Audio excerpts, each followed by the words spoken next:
চলুন আজ দেখাবো কিছু ইতিহাস স্মরণ হয়ে থাকা এবং থাকবে আগামী দিনে কিছু নিত্য নতুন দ্বীপ।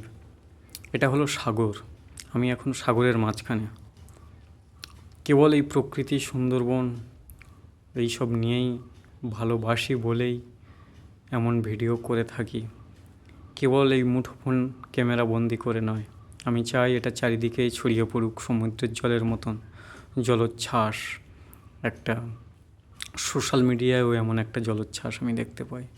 এই যে জলের কলতান এবং জলের ঢেউ, এই যে দেখতে পাচ্ছেন সাগরের উপর থেকে এই সব বোটগুলো, অর্থাৎ এগুলোকে ট্রলার বলে থাকি আমরা, বা পরিচিত ট্রলার বলে। এরা হচ্ছে কি দূর দূর সাগরে পাড়ি দেয় মাছের জন্য। এদের সমস্ত লাইসেন্স থেকে জিপিএস থেকে সমস্ত কিছু পরিষেবা দিয়েছে বা রয়েছে, এবং সরকারি তত্ত্বাবধানেও এরা পাড়ি দিতে পারে দূর সমুদ্রে এবং টন টন মাছ বোঝাই করে নিয়ে আসে। হ্যাঁ, এটা সেই ইলিশের ট্রলার। এরা চলে যাচ্ছে পাড়ি দিতে। আমিও যাই তেমন কিছু ভাসমান দ্বীপ এবং একটা বড় পুকুরের মাঝখানে যেমন একটা কচুরি পানাত ভেসে থাকে, ঠিক তেমনই কিছু জিনিস দেখাতে। ওই দূরে দেখছেন কালো হয়ে, ওটা একটা ভ্যাসেল আসছে, স্টিমারের মতন মালবাহী। আর দেখুন, যতটুকু পাখির চোখে দেখায়, পাখির চোখ তো উপর থেকে, এটা মানুষের চোখ, কিছু মনে করবেন না।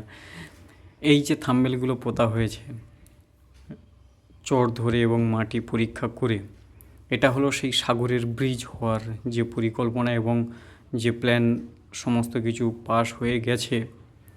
সেই সাগর এবং সমুদ্র পথে এবং গাড়ি পথে যাতায়াতের বা যোগাযোগ ব্যবস্থার সুবিধার্থে বা সড়কপথটা সুন্দরভাবে গোছাতে সাগরের উপর শুরু হয়েছে ব্রিজ বা সেতু।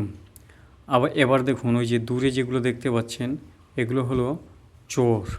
আমি এখন যেটা দেখাচ্ছি এটা হলো মৌসুমী দ্বীপ। এই মৌসুমী দ্বীপ কিছুটা আগিয়ে এসছে, অর্থাৎ এই যে নতুন যে স্পটগুলো একটু ভালো করে লক্ষ্য করবেন। আমি যেভাবে দেখছি, আমি চেষ্টা করছি যথাসাধ্য যে আপনাদেরকে দেখাতে। এই যে মৌসুমী দ্বীপের কিছুটা চোরা আগিয়ে এসছে, অর্থাৎ নতুন পলিবালি জমে জমে সেটা সামনের দিকে চলে এসছে, এবং সাইক্লোনের সময় তার অধিকাংশ, অর্থাৎ বেশিরভাগটাই বলা যেতে পারে, বেশিরভাগটাই হচ্ছে কি সমুদ্রের জলোচ্ছ্বাস হয়ে গেছে।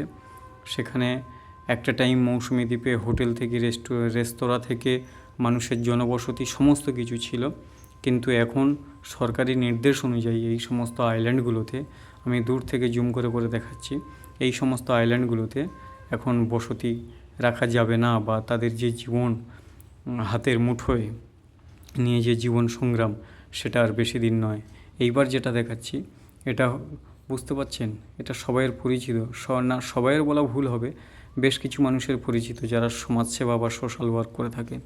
ওটা হলো ঘোড়ামারা দ্বীপ।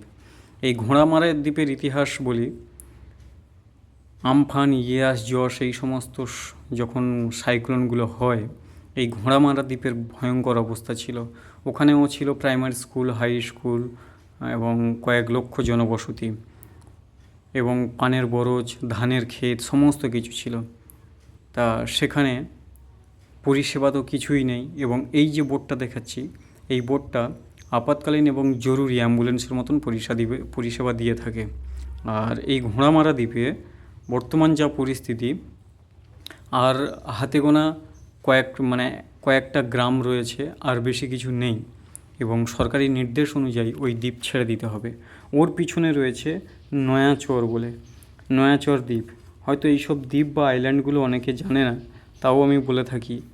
এই নয়াচরে নতুন করে গজিয়ে উঠেছে, অর্থাৎ এর ইতিহাস সাগর উপাখ্যান বা আমার যে নতুন ভিডিও আমি নিয়ে আসছি সেটাতে আপনারা ফলো করুন, এবং পৃথিবীর উপাখ্যান বা সাগর উপাখ্যানে সেগুলো জানতে পারবেন। বর্তমানে সঙ্গে থাকুন, পাশে থাকুন, সমস্ত কিছু